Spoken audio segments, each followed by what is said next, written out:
The audio commentary. It's a dying art form, but here at One Track Mind, I, your wonky yet affable host Ryan Luis Rodriguez, analyze film through the prism of these embryonic forms of podcasting, one audio commentary at a time. Masterpieces, crapster pieces, live action, animation, cult classics, films literally no one has ever heard of. No track is too small, and no track is too big. Join me and my guests from the entertainment world as we keep these features alive every other Tuesday. Hey, who else is going to discuss Bill and Ted's Bogus Journey one week and Citizen Kane the next? Us, that's who. Sure, you have to put up with my voice, but there's a certain give and take in this industry. That's One Track Mind, part of the Someone's Favorite Productions family, and available wherever you get your podcasts.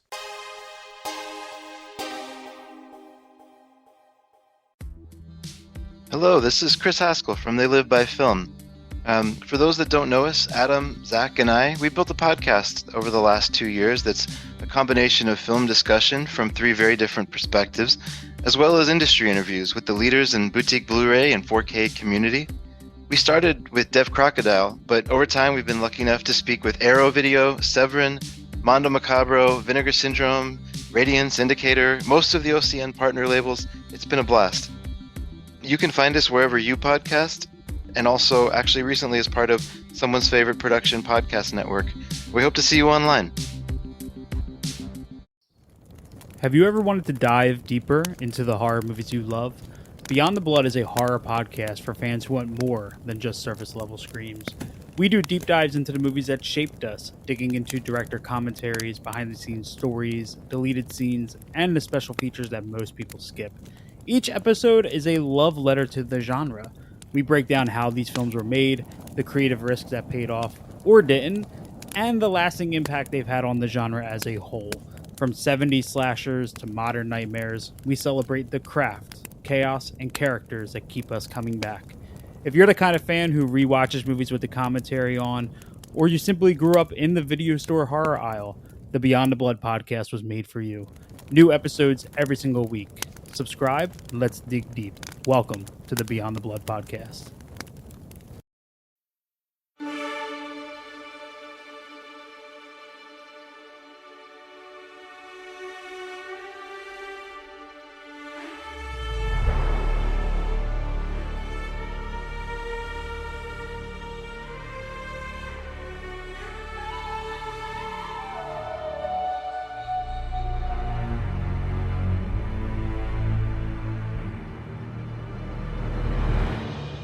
Welcome to the Podcast of Power, a show where we discuss the Lord of the Rings of Power. I'm your host, Mike White. Joining me, of course, is Mr. Chris Stachiw. You know what? You forgot my wedding. You forgot my children. It's been 20 years for me. I lived a lifetime. And for you, it was in the blink of an eye. This episode, we're talking about Adrift, which premiered the same night as A Shadow of the Past. But we wanted to break this up a little bit better than they broke up the season premiere. Yeah. This definitely should have been one episode, yeah? Yeah, I think so. Right? It feels like one episode. It definitely does, especially because it picks up exactly where the last one left off. Right. So at the end of the last episode, Galadriel jumps off the boat to the Grey Havens and says, I'm not going. And then she's in the water all episode. Yeah. Well, she's on a boat a little bit. But I mean, she's on the water. Like, she never makes land. Like, the end of the episode has a introduction of a character. I guess introduces a character that's going to be a pretty big deal for the show moving forward. But Galadriel is adrift all episode, hence the title. So it's a weird episode because our main character is just hanging out in the water. So everything kind of shifts away from her, which I appreciate, which is also why this feels so weird.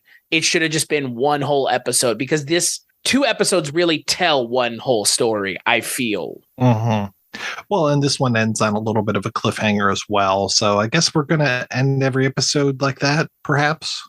I guess. I don't know. Again, what's weird about this show is because this show was purchased 5 seasons. That's what they're doing. No questions. They laid out $1 billion for this show. They know how the show ends. They know where the show is going. So I guess I understand doing these cliffhangers, but there's no need. I mean, to hype us up for next week. But again, that was like a terrestrial television model thing, right? Mhm. I don't know. I mean, I feel like if you're invested in the show after the second episode, you're going to watch the third episode. Like, why wouldn't you? It doesn't cost anything. It's just on Amazon. And essentially everybody has Amazon. So I don't mind giving us a little bit of a cliffhanger. It's kind of that little bump that you get at the end of the chapter, where sure, it's like, that's fair. And he would never know what would happen that fateful day. And then boop, chapter 2. Right. And I mean, again, I get it. It works from a storytelling standpoint of like, this is the way it's always been done. So why would we do anything different? And yeah, it does, like you said, kind of give you a little bit of like, oh, there's a little teaser of something. But yeah, I mean, again, the next episode comes out at the end of this week. We're going to be watching it. So it's like, again, it's just giving us more of something to chew on for like a week, less like really anything else, which is what normal TV did, obviously, back in the day. But again, this is just a little different because they don't really have to worry about being canceled or not making it to the end of the run of the show or not knowing where the show is going. This is a unique scenario to be in if you're the showrunners, because you've got 5 seasons, which is very weird. Like, I mean, that might not sound weird to you, dear listener, but that is not the way TV works for the most part. They spent $1 billion, 5 years. This show is being made. Like, that's it. Like, even Game of Thrones, the pilot for that show was recast and reshot completely. Like, even the biggest shows, contemporary shows, even they weren't sure things. This is a sure thing. And this is happening. Like, this is happening. That's Amazon paid $1 billion.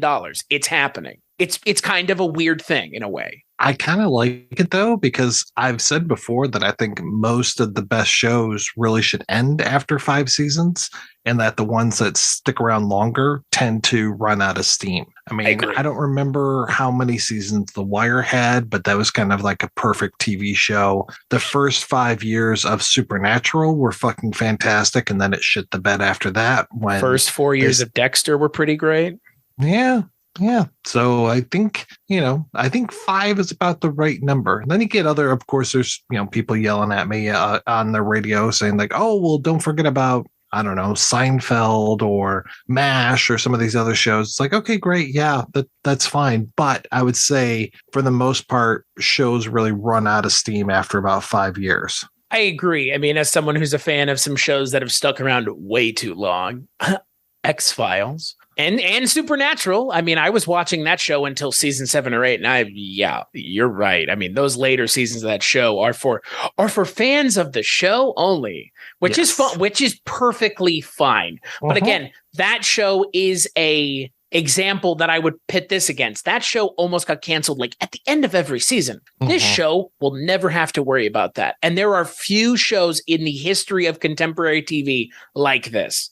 And again, it's because of the budget of this fucking show. It's $1 billion show. And you know what? It looks it. It, like in this episode, man, it really, when they go into Khaza-dum, I was beyond impressed. I don't know about you. It looked really good. Yeah. Right? It's like, It was like watching the movie. It was like watching The Hobbit. Yeah, it was interesting, though, some of the things that they had going, which are probably, true to the story. The whole idea of like elevators and things. I'm like, oh, that's kind of cool. We don't really get to ever see those because by the time we get to the Lord of the Rings, most of that stuff is kind of shut down. Right. Well, I mean, they go to Moria in Fellowship. They call it a mine. Right. And they go in there and it's just barren, a complete tomb under the mountain.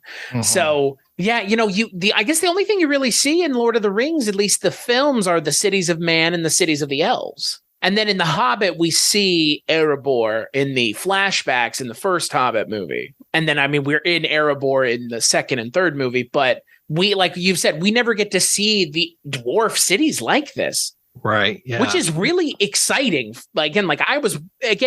It's interesting to see them completely destroyed, but it's hard to imagine what they looked like without it. But now we're getting to see that again, and it's interesting. Yeah. And, last week I talked about how we didn't really see any familiar faces. And this episode makes a liar out of me because we get to see Peter Mullen in here as the, Durin the Third, basically Prince Durin's dad, King Durin at this point. Yeah. He's, I remember him from Westworld, where he plays the father who created Delos, and I don't want to spoil that if you haven't seen it. And I know you and I have differing opinions on that show, so I won't give my opinion, but he's a really good actor. We only get to see him a little bit here. I hope we get to see him a lot more, but talk about just like immediate gravitas when he's on screen. You can just tell, I don't know. There's something about him that he's just a really charismatic actor. Yeah. I mean, I've talked about him a few times because we did an episode and I did a commentary for session 9, and he's fucking fantastic in that. There's one movie of his called Tyrannosaur that I really want to see. It's a Patty Considine movie. Yeah. He's barely in Children of Men, but my goodness, does he make an impression? Yeah, I was really glad. And it took me he's almost unrecognizable in Rings of Power. It's really the voice that clued me in. I was just like, oh, I know that voice from my dreams. Right. No, he's fantastic. And again, we get a little bit more of Lenny Henry in this episode as well. Speaking of actors who bring gravitas immediately by being in this, we get him a little bit more too, which is nice. We get to see more of the Harfoots and Markella Kavanaugh's Nori, which, again, I don't know where it's going. I think they've more or less now, with the way they interacted with the stranger, I think it's more or less confirmed as to who that's going to be, right? I think last week we were talking about, we think this is who it is. I think now it's like, who else would it be? Yeah, it's got to be Tom Bombadil. There's no doubt in my mind. Again, he says it. It's Radagast, clearly, because he's wearing a gray cloak. Obviously. Yeah. It's interesting because I believe Gandalf coming into the story this early is not what Tolkien wrote. But again, I would preface any of that by saying this is technically a prequel to the movies. Oh, good Lord. I've been on that. Is it not? Is it not? Yeah, basically. But I've been on those LOTR, like the Reddit group. Oh my God. They are so full of themselves. They're worse than Elon Musk with just the way that they're tearing this show apart. I'm like, guys, just relax, enjoy it. It's a TV show. What's the big deal? I don't know. I interpret this show as a prequel to the films. So if people had problems with the films, I'm not sure this show is going to fix those issues. Oh, no. But it's also not going to take away from the movies because, this is 5,000 years before. Like, what do you care? This story has not been told. And yes, I know Amazon didn't get the rights to the Silmarillion, but they're using all the appendices stuff. That's fine. But getting pissed off about this show, especially the things that they're getting pissed off about, which some of it, it's just like the usual internet troll racism shit. But because I don't want to give them a platform or any of their bullshit, an ability to get into our show, because it has no place here. You would agree, I'm sure. Oh, 100%. But I was on that subreddit too, and it's just like, guys, fucking shit. It's episode 2. What has this show done to offend you already?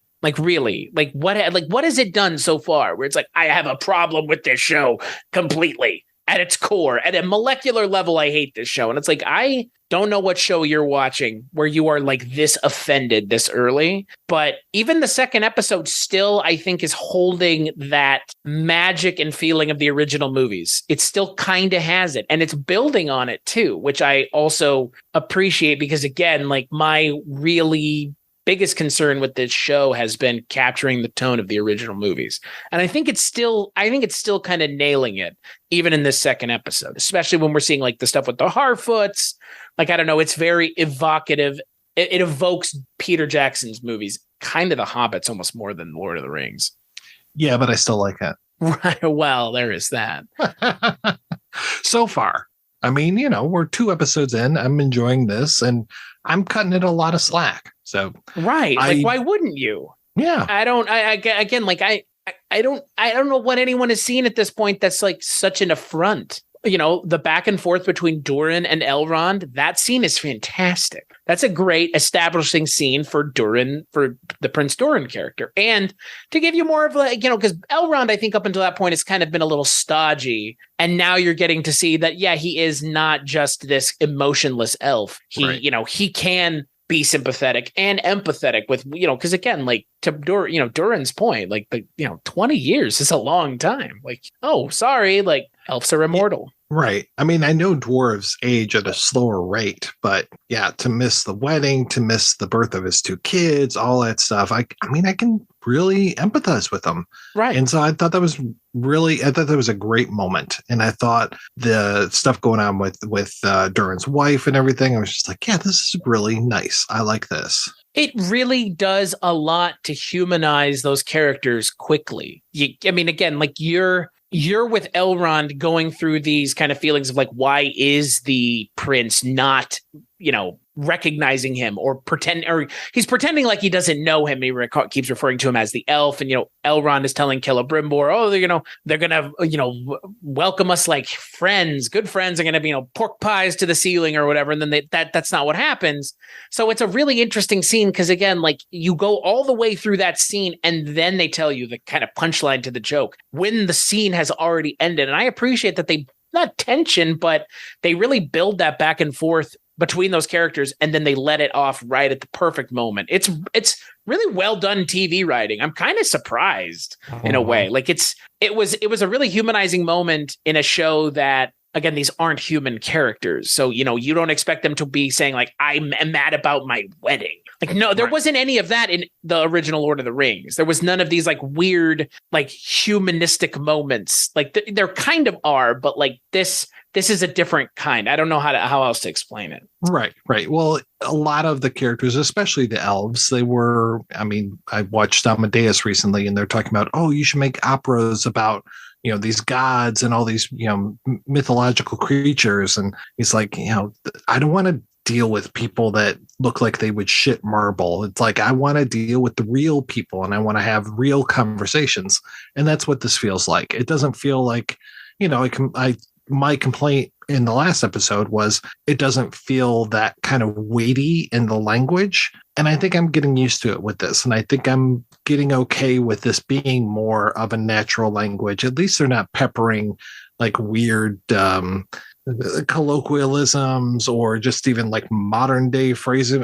Thank God for that, right? Right. Goodness, it isn't just you got canceled, Gandalf, or any of that kind of stuff. So, and by the way, I should say real quick, it's not Durin's wife, it's Disa. I should actually give the woman a name. So, who I thought that she was delightful in that role. I was about to say, I think she walked away with the episode. Yeah. 100%, right?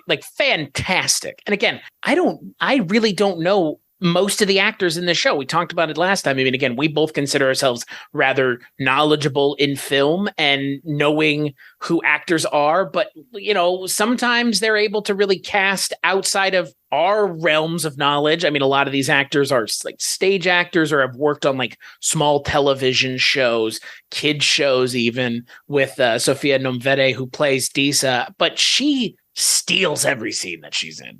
She's fantastic. I can't wait to see her character again. The dwarfs are 100% the best part of this show so far for me. They've edged out the Harfoots because again, the dwarf characters are almost the least explored characters of all the Lord of the Rings characters. Yeah. At least the races. Yes, they're in The Hobbit, but like we mentioned in our last episode, they're in The Hobbit, but so what? They barely do anything with them. Right. And they're so interchangeable that it's it's the fat one, it's the skinny one, it's this one with the weird shit in his beard and the one with the axe in his head. Yeah, it's who gives a shit? They were so interchangeable. They were good when I read The Hobbit. and they were great when I read The Hobbit when I was, in 7th grade or whatever.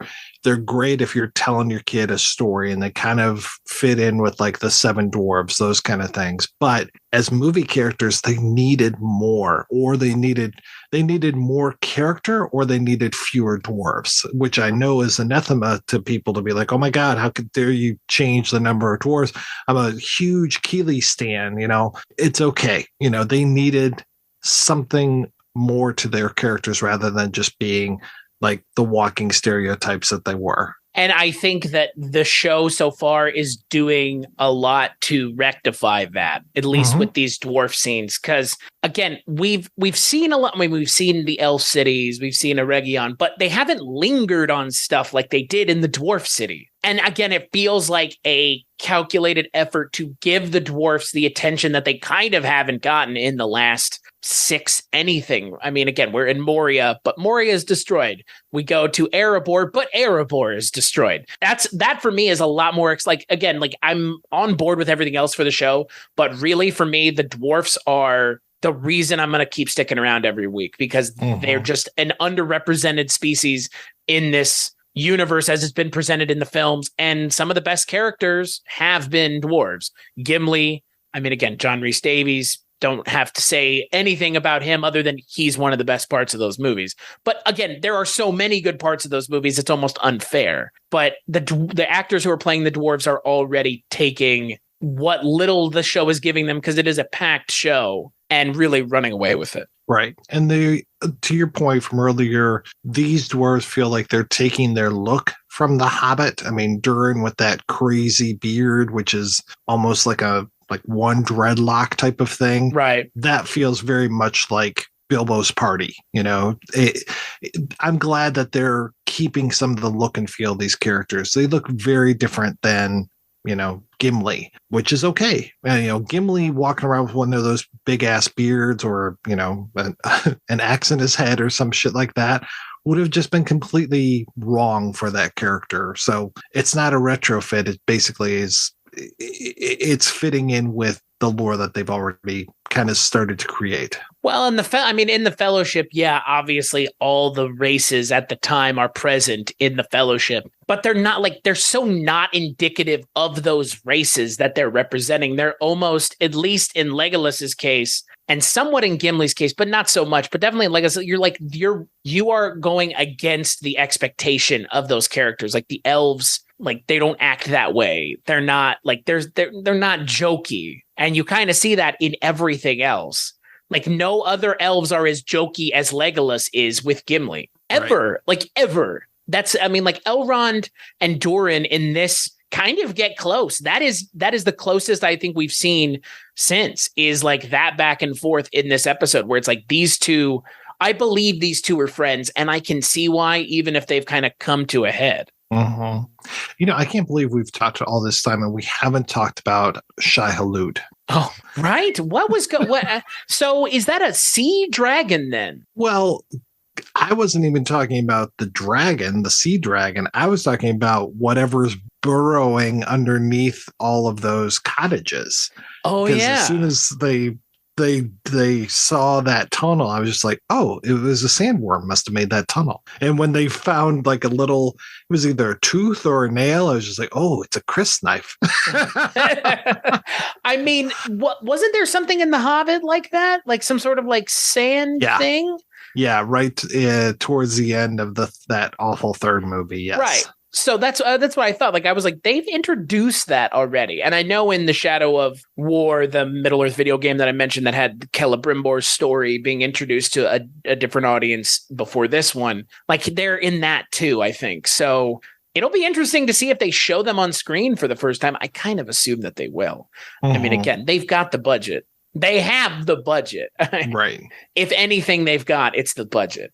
So I don't know. I will tell you though, they made orcs scary for the first time in like ever, because orcs have not really ever been scary. That was very much a scene out of a horror film. Like Alien. It was like Alien, but with an orc. Yeah. yeah, I wasn't saying cute little things or just like, maggoty bread again, any of that kind of stuff. I was just like, wow, this is really scary. And it was kind of funny in the shadow of Prey, the way that he had that kind of helmet on and stuff. So reminded me of the like proto Predator type of thing. I was thinking the same thing. It's kind of good. like Wendigo-esque. I mean, that's also the design of a Wendigo, is to have that like elongated cow helmet. It's a skull, obviously, but wearing it as a helmet. Yeah, holy cow. I mean, again, I don't know where the Nazanin Boniati character and her interaction with Arondir the elf is going.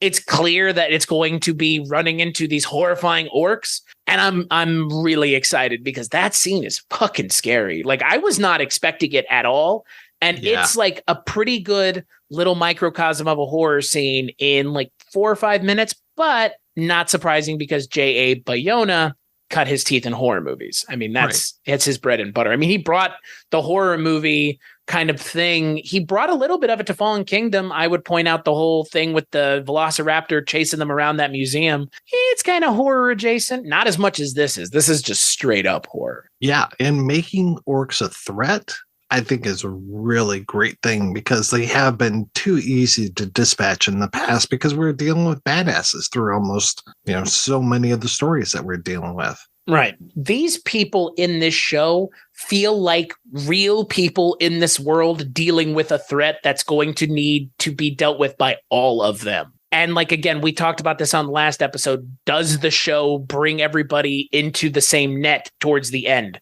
Probably. I mean, that's the Game of Thrones thing, kind of expand the net and then bring it in very close at the end in the final season. But it doesn't need to. It can be these pockets of resistance having their own stories, but they're all fighting Sauron. I mean, that's there's no question of that. But yeah, to make the orcs a threat is really interesting because I didn't know what to expect with the orcs on this show because they hadn't really shown them. They'd shown them, but they hadn't shown them. And this is a hell of an introduction for the orcs. I mean, that Uruk-hai scene in The Fellowship is pretty good. Yeah. It's not scary, but this is for sure like the first time I could say like there's a horror element in Lord of the Rings, which is welcome for sure. Well, I'm curious if they're going to do a little bit of a better job differentiating between goblins and orcs because they tried to do a little bit of that in the movies, but they didn't do that great of a job. Yeah, I think in Hobbit, they run into all those goblins under the Misty Mountains, right?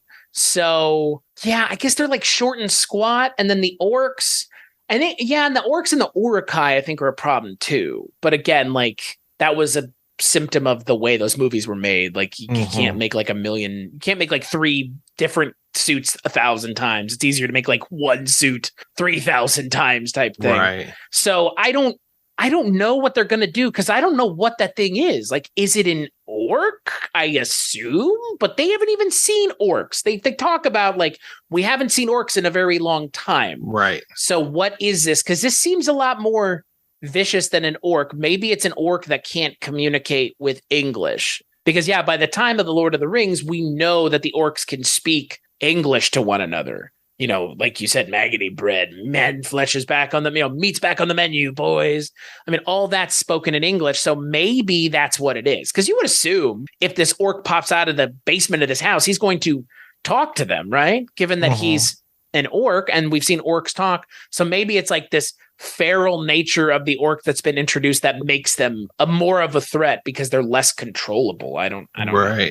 I don't know. It's, again, this is all like a very interesting because it's a very much a different world than we're used to, which is like, I understand now why the people who don't like this show don't like it. Like, I get why they don't like it. If that's what you don't like, is that it doesn't feel like Lord of the Rings. It feels like something else, but good. Yeah.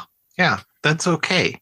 Right. Like, it doesn't, like, if you want it to just be Peter Jackson's stuff again, that's fine. And it's there. It is the source Bible from which the show is written, clearly, at least from a tone and a visual standpoint. But like, the show is allowed to make orcs scary, and it's allowed to introduce actors of color. Like, these are not things that people should be fighting. We should be saying, who cares if this is a thing that they're doing? Yes, they should be doing it. It doesn't matter. Like, we should be casting actors for anything because it's Lord of the Rings. Jesus Christ, it's 5,000 years ahead. Like, it doesn't matter. like focus on the good stuff, the really good things about this show. Like they're actually doing a good job at exposition dumping in a way that doesn't feel ham-fisted. Like the scene between Elrond and Celebrimbor did a good job at kind of giving the audience an idea of where that story is going without being like bonk, rings of power, bonk, bonk, bonk, rings of power. That's what I was expecting, really. Like I'm surprised that the second interaction with Celebrimbor wasn't just launching into talking about the rings. Right. Yeah. He's just like, I have this plan in mind. He unravels a scroll and holds it up for Elrond and for the audience to see the whole thing. And it's like 7 for Elvin. Right. Like 3 for right. Like a lesser show would go there. And that's kind of, again, my biggest takeaway with this second episode is like, even though I would contend the first and second episode deserve to be put together, yeah, no, like these are really good episodes of a show that is setting some interesting groundwork for, again, I don't know what, because yeah, they're using the appendices as inspiration, but they can't use the Silmarillion. So I don't know. Yeah. I am kind of happy about the way that they have a little cliffhanger going in that Bronwyn story. Well, actually a little bit of 2 cliffhangers really. So we see that disappearance of Arondir, and the way that he's kind of snatched back by all those hands, that's pretty cool. And then we also have what's going on with Theo, which I just cannot ever hear his name without thinking of Bill Cosby. So Theo with his big old sword, Yeah. his again, they don't go any further with that this episode. It's not this made is the clear one where like the blood gets sucked into the sword and we see the thing light up. Yeah. So I don't know if like the orcs were drawn to it, because again, like it's not true. Again, it's not made clear. I like that the kid takes to beating the shit out of the floorboards the moment he hears a rat. Yeah. What the fuck, man? I have no idea. I watched that scene 2 or 3 times. I was like, is there something I'm missing here? It's like, nope. He's just like, you rat. It's like, whoa, whoa, whoa, whoa, whoa. Like, you're tearing your house up. Yeah, I think he's got some issues. I think he's being possessed by stuff. I mean, the way that, because that wasn't, I'm trying to remember whose, barn it was that they found all that stuff in, which was weird that they had all that stuff there. And now it just, feels like he's being captivated by that sword the same way like Gollum would be captivated by the ring. Yeah. And hey, you know what? Like if they feel like they need to tell that story, that's fine. I'm not sure I care. Yeah. But if they make me care, that's a different story. I mean, is Theo going to become a vessel for Sauron? Maybe, probably not. I don't know. I don't know what's going to happen with this guy. And I kind of like that I can't see, I can't see into the future, not even the next episode. Right. I do like, speaking of, again, like subtle winks to the audience, Disa mentioning that in Khaza-dum, it's best to know when to stop mining. Oh, yeah. That was nice. Yeah. They dug too deep. I mean, again, that's what happened in Khaza-dum. I mean, they dug too deep, and it's weird to me, like when you watch the Lord of the Rings, the original 3 movies, to see like hobbits interacting with a Balrog, that would be like us interacting with like space aliens. Yeah. Like Balrogs are in the time of the Lord of the Rings, the movies, those aren't just myth. Those are like beyond myth into like legend, like even like some people probably don't even know about them. Like Gandalf knows because Gandalf's been around for a long time, but like Boromir and none of them are like, what in the holy hell is this thing? Because again, like it's just, I like those subtle nods to the audience, because again, like that is a big thing that does end up happening and they don't have to mention it. And I'm glad that they did, but it could get a little much, right? It could. It's that thing we were talking about last time. Where it's like, how did a Han Solo get the scar? Right. Yeah. Just skirt that edge. It's a very fine line to walk, but so far I'm happy with the way they're walking it. Yeah. And they're introducing characters and future plot lines, I think, in an interesting way, because the episode ends with a teaser for the person that saves Galadriel, who I'm pretty sure is Isildur, which would make sense. I know he's in the show and he's a mariner, which would track with his character. And again, like that's why the question that I had last time we recorded, which is like, how far before Sauron dying is this? Because Isildur is a Dunedain, but he's not immortal. So it'll be interesting. It's the same thing. Like, I don't know who the guy on the raft is, but it feels like with his little thing that he had, his necklace, and he's just like, what was it? We have no king or something. He says like that. So it reminds me of like, that there is no king of Gondor right now type of thing. I think that's what's going on at that time.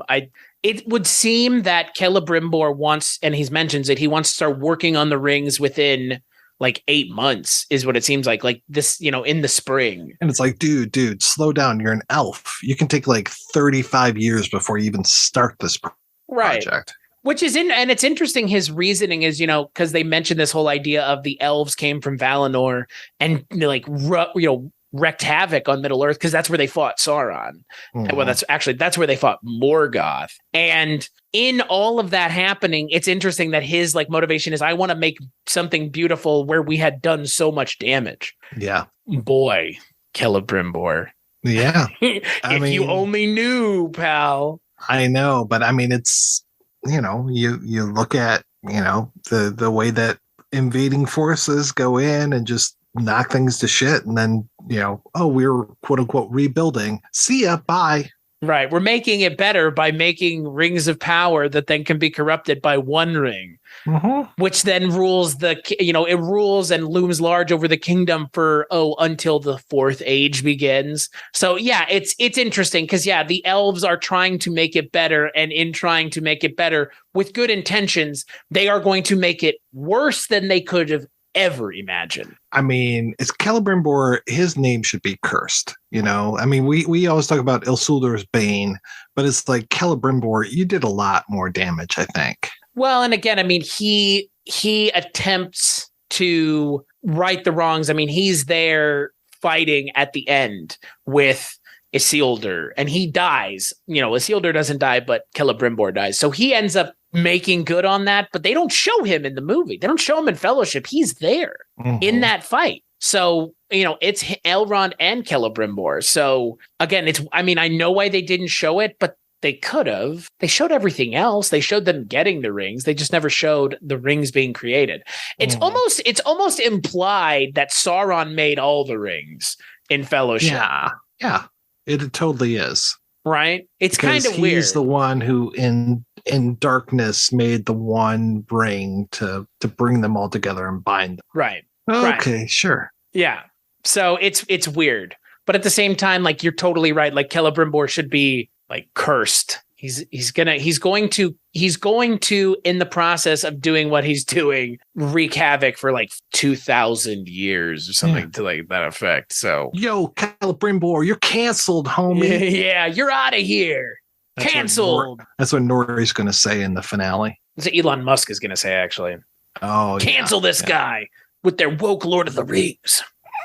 I like how that's what this is. Like, can't just watch a show. Like, so pathetic. Yeah, we can put white people into every role imaginable, but cast a person of color in anything, suddenly it's woke culture. Yeah, how dare those wokesters.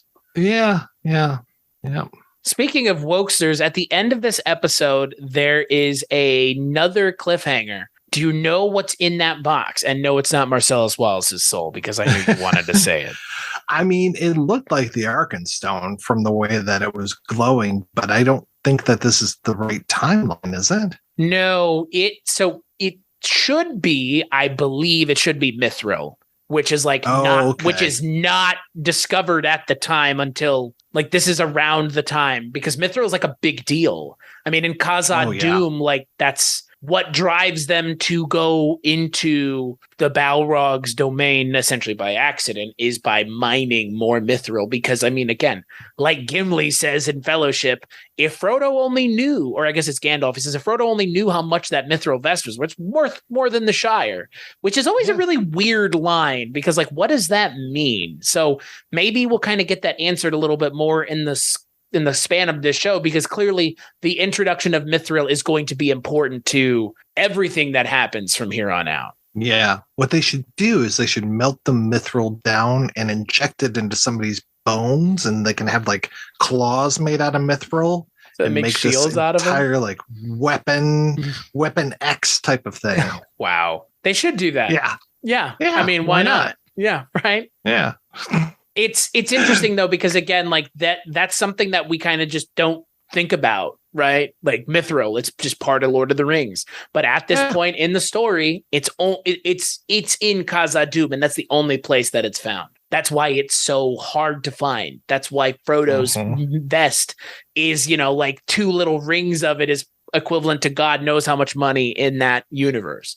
So like that's what's interesting about this is like, again, like I thought when I saw it first that it was a Silmaril because like that was, that's kind of the way they're showing it. But I think it's supposed to be Mithril because I think they're like astounded by the fact that they find it. And again, like it sets into motion the downfall of Khazad-dum. So I, like I said last episode, haven't read the Silmarillion for a long darn time. So when they're talking about the Silmarils and the beauty of them, and that Morgoth was just enchanted by them, what's a Silmaril? The Silmaril it was created by the elves, and it's like a stone that all of the light in the world comes from, and I think there's like 3 of them.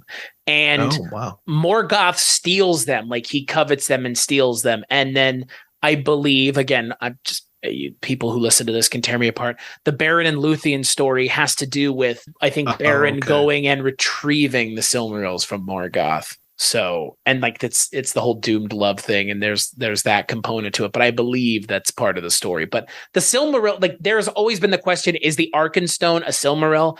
I don't think Tolkien ever said that, but again, like it's so important to the story of The Hobbit, and it seems like it could be because it's described very similar to the Silmarils. And I believe in one of the books they mentioned the Silmaril. One of them is in the mountain. There's like one in the earth, one in the air, and then one in the water. So they're just, I don't know how to explain it other than like it's a MacGuffin in a lot of ways. Like, but they're just like in the world, but they like represent the light of the world. And if you were to control all 3, you could pervert the world in the way you believe, which I think is why Morgoth was going after them in this time that they talk about before the show. So kind of a natural ring of power. Kind of, yeah. And so like to create the rings of power, that's why Sauron was interested in them, because again, like it would give him power over more than even Morgoth had, because he has direct control and he forces them to keep the ring on and never take it off, which is the Nazgul. So yeah, no, it's weird because there's a lot of stuff going on here that they don't explain, and if you like read into it, you can figure out more information about it than you would ever want. But I think it's doing a good job of giving like casual fans of the Lord of the Rings enough to get by on. Yeah, I'm enjoying it. I don't know a lot of this stuff. I mean, the way that you were talking about the dude that's on the raft, I'm like, okay, maybe he's a Dunedain. I don't know, but you probably know like his whole backstory, and I'm just more of a casual dude on this one. I think the guy on the boat with Galadriel is a created character for the show. Okay. So Isildur's not, obviously, but like that was the other thing, like the Harfoots, like some of them are created for the show, and people were getting all up in arms about that too. So, again, like they're doing a good job of like metering out the stuff that we know with a lot of stuff that's like just been left wide open up until this point. So I'm enjoying the world building that the show is doing on top of the world building that the original movies did. And again, trying also to take into account, but not hew on like immediately right into the books. Because again, this show's allowed to do whatever it wants. It doesn't have to be the books specifically. So the only thing we really haven't talked about is the Nori storyline. And that's mostly because not a whole lot of stuff happens there. We get to see her father snap his leg, or that really turned my stomach a little bit when his foot twisted around like that. Yeah. But and the stranger. So yeah, Tom Bombadil there drawing all these little things, and then like the whole thing with the lightning bugs and all that, and him creating. I mean, she was talking about a constellation. I'm not sure if it's a constellation or if it's just a rune or something. It's probably a constellation. So just like, okay, good. Yeah, we're keeping the fires burning here. Okay. Right. The weirdest part for me was that all the lightning bugs died after he used them. Well, and that's the question, because like there is also that moment when he's talking to her when she sees him for that kind of first time after she saves him, where it's black speech. And like Gandalf speaks in black speech in Fellowship and in Hobbit when Bilbo pisses him off. So again, I know a fair amount having read what I've read this year, but I haven't gone and delved into everything. So I don't know what the connection to the black speech is with Gandalf and how that factors into his character. But yeah, I think at this point he's talking to the Fireflies, which is a Gandalf thing that we've seen him do on not one, but two separate occasions in Hobbit and in Fellowship. He talks to the moth on top of Orthanc, and he talks to the moth on the tree where they're hanging off of in the first Hobbit movie. And then we have the stranger talking to a moth or a firefly and creating, what's again a constellation. So I think it's Gandalf at this point, obviously. And yeah, they don't do much because again, I feel like they're more trying to meter out the information to those who maybe don't know who this character is yet. And then probably I would wager, I don't know how you feel about this, but like the next episode, like either the next episode or I don't think they can make it past episode 4 without giving him one of the names that Gandalf is called. Right. If not Gandalf Mithrandir, at least. Yeah. Or Stormcrow or something like that. Right. I mean, again, we don't know how the Harfoots would refer to him. Mithrandir is what the elves call him. So and yeah, we've seen Gandalf, Stormcrow, and all the other names. So maybe the Harfoots have a name for him that we've never heard of before, which is probably where they're going. Again, I hope to God, and I feel like I'm putting this out into the universe and now they're going to do it. I hope it's not like, Nori Brandyfoot is like Frodo's great. You know what? I was thinking about it when I watched the episode the third time. I was like, is that why? Because she's like, because there's this weird thing where she's like, I feel like he's coming here for me. Right. I need to be the one to save him. And she feels this weird connection to him.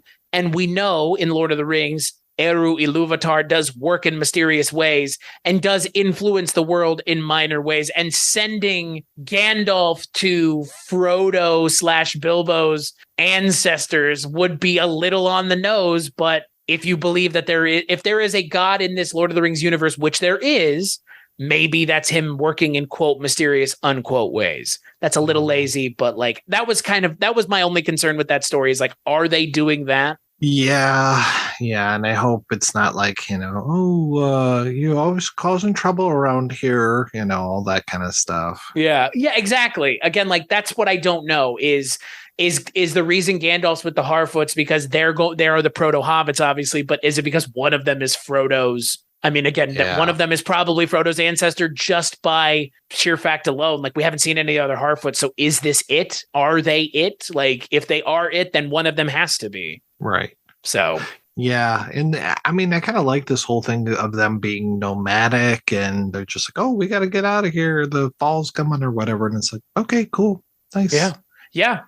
No, again, like they take things that we know and they kind of change them just a little bit to make them a little bit more interesting and kind of work more in this world where things are a little less set in stone, at least for some of the people that we're seeing. Like, not everybody is like city bound and sitting in, Rivendell. Like, Elrond's moving around and going places. Like, Galadriel's going places, and these are places we've never even seen before. We've heard the Grey Havens mentioned, never really seen even close to it. We've heard Eregion mentioned at least once, I think, in the original movies.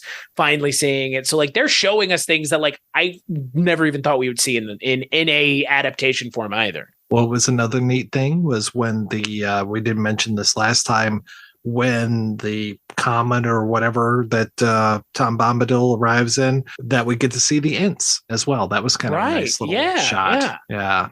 The other thing we haven't mentioned, because we didn't get to see it in the first episode, what did you think of the show's opening credits? Oh, I thought it was pretty good. Yeah, and I don't know if I'm going to be whistling any of these themes anytime soon, but I was like, okay, yeah, this works. And yeah, it was interesting that they didn't have opening credits in the the first episode and that they saved them for the second. Another reason why I'm just like, you should have just thrown these two things together. Right. Well, and I'm 100% with you. Again, like that was the other thing I wanted to say. Like the opening credits like felt weird that they didn't put it in the first episode. They kind of had a cold open too, so they could have done it like right after that Galadriel introduction.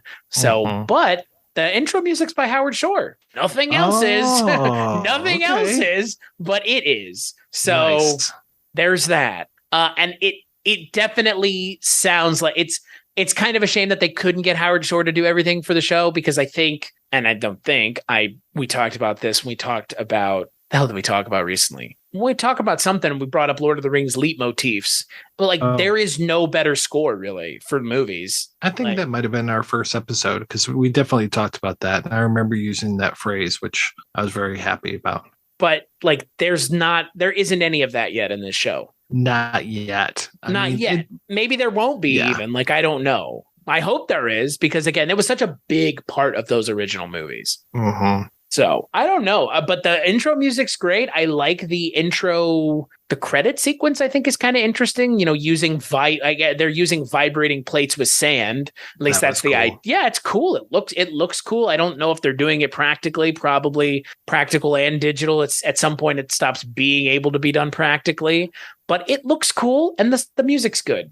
And yeah, like, you know, it doesn't. Most people are going to skip it after seeing it the first time. So. Well, it reminds me, they did, there's a show on YouTube that I watch called VFX Artists React. And they were talking about the teaser for Rings of Power, where it was the metal being poured in, the kind of channels and seeing the metal moving around and stuff. And they're just like, a lot of that was actually practical.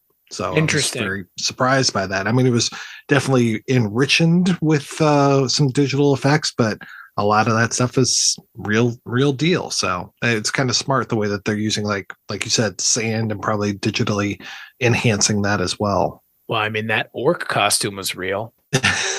Yeah, they found a guy that looks exactly like that. No, I mean, you know what I mean. I mean that orc costume was not a digital effect. Like that was a practical effect. That was nice. Yeah. Don't know if they'll keep with that with the rest of the series, but like I also appreciate that the show is working in the practical world a lot more than The Hobbit feels like it was. Can you believe that they let a woman character kill that orc and then cut off its head? Right. Oh my God. Throw its head down and be like, these fucking orcs, man, they're here. I kind of like when she was just like, now do you believe me? Yeah. Come on. These fucking orcs, man. Yeah, no, I think of the storylines right now, that's the one I'm probably the most interested in, because again, the dwarf one is just, it's taken my attention completely. Like anytime it shows up, it's fantastic. But that one is the one that I think has the most kind of intrigue to it. Cause like, I don't know what's going on with any of that and where that story goes. But if there's more practical orc effects, I'm all for it. Yeah. Please.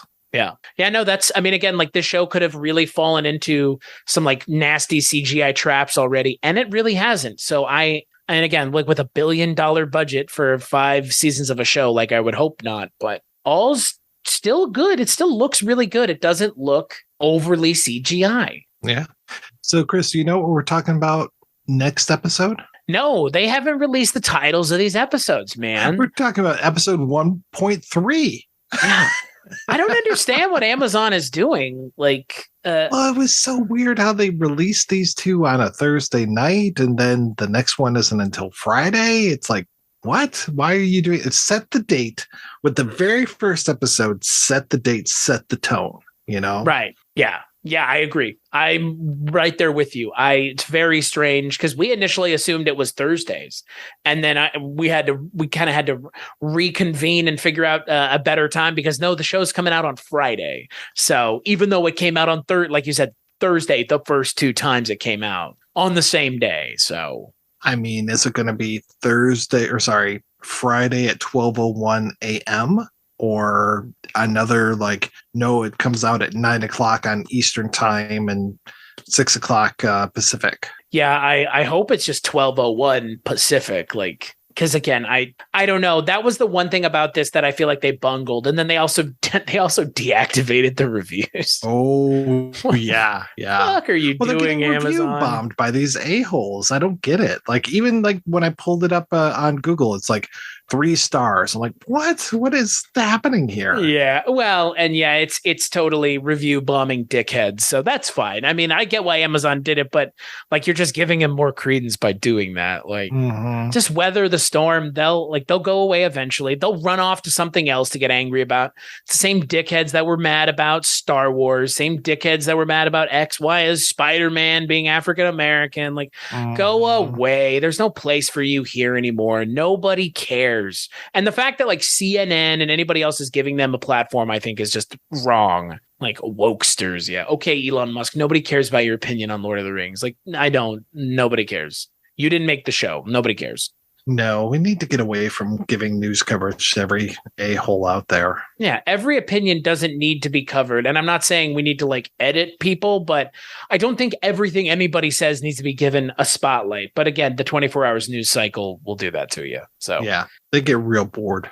Yeah, right. When they're covering Lord of the Rings on CNN and how woke it is, you run out of things to cover for the day, guys.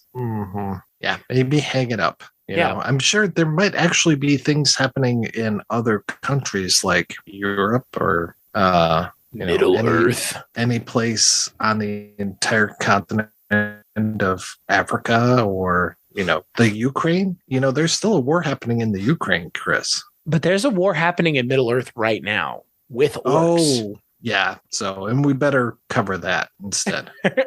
we say as we cover this show and not other important things. It's okay. Our medium is podcast. Our medium is entertainment. We're not pretending to be news. That's fair. That's fair. But I feel like we could pretend to be news more successfully than some of those folks could. Definitely. Yeah. So no title for the next episode. Sorry, everybody. You're just going to have to wait and see. What if the title is just Gandalf? Yeah, that's what we should do. Since they haven't given us a title, we should just prognosticate. What's the title of the 3rd episode of this show? Oh, I mean, that is where they're starting to get very flowery with this. Well, I have to say Adrift was pretty lame, but A Shadow of the Past, Oh, my God. It might be like a bell rings in the distance or something like that. I don't know.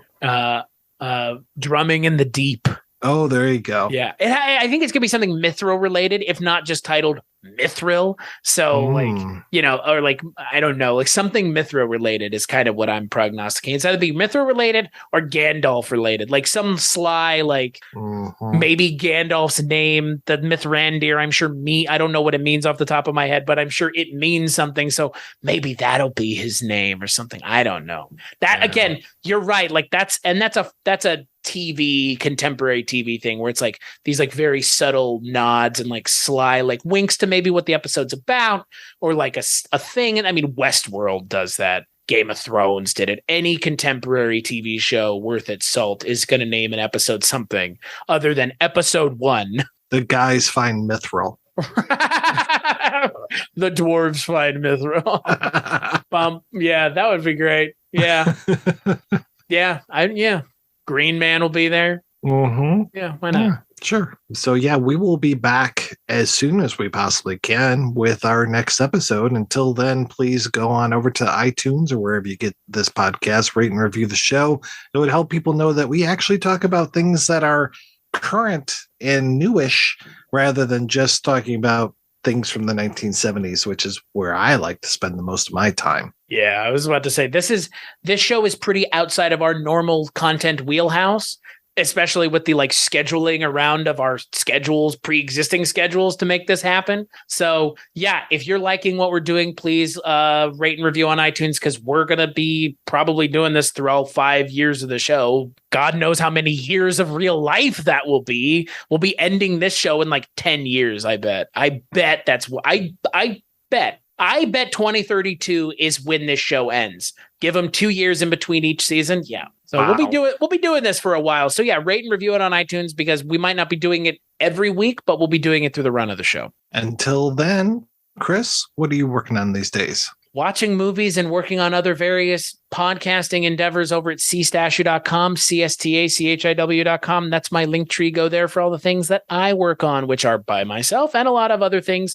with you, Mike. So speaking of that, where can people find you? You can find me over at the Projection Booth, which is available at projectionboothpodcast.com, where I've got links to all cool graphic for this, courtesy of you. I'm going to put that up on the website and have people link on over there, and they can check out me talking about something current, and rather than, like I said, a 1970s cop show or a failed 1980s sci-fi show or a okay middling, let's say, horror show from also the early 70s. What do you know? Nothing new. That's what I know, apparently. This is the newest thing we've talked about together in a long time. Yeah. Yeah, you used to have me on the Kulturecast when you were covering new movies. That was kind of wild. I'd go out and see something on a Saturday and talk about it on a Sunday. I know. We haven't done that in a long time. This feels like that in a lot of ways. So this is like when we covered Jack Snyder. Jack Snyder, Jack Snyder. Jack Snyder, yeah. The Justice League. I know. Yeah, Justice League. The Justice League, yeah. Zack Snyder's failed attempt at filmmaking, yeah. Yeah. Brought to you by the Trolls. Yeah. Brought to you by Warner Brothers, who also brought you this. The same people that are out there reviewing Rings of Power, all the troll army. Yeah, all the bots. Yeah. Good stuff.